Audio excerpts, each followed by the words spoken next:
We want to go now to Washington to CBS News senior White House correspondent Bill Plant. Bill, good morning. The White House also speaking out on this, being very direct in a statement, calling the violence, and I'm quoting here, completely deplorable. And as we just heard from Barry, the UK also outraged at this. Yet there are no plans at this point, it seems, for more than this statement. Has that changed now overnight? Are we hearing more from the White House? Erica, no, and here's why. It's a question of geography, excuse me, but Syria sits on a border with Israel and Jordan on one side and Iraq on the other. There's huge concern here about destabilizing Syria and what would happen if that were to take place. That's one reason that you're not hearing calls from other Arab nations to intervene in Syria, the way we heard them when the uprising started in Libya.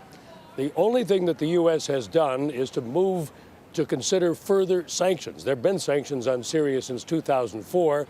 The White House is now talking about putting new sanctions on members of the Assad family, travel bans and asset freezes.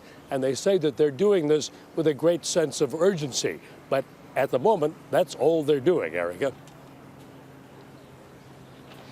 Bill, you touched on this a little bit, but give us more detail, if you could, in terms of the effect of the instability in Syria, not only on the region, but on U.S. policy in the Middle East.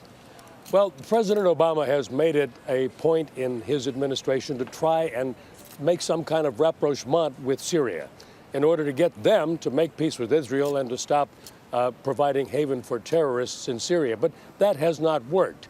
And all of this fighting in Syria makes any kind of rapprochement with them even less likely.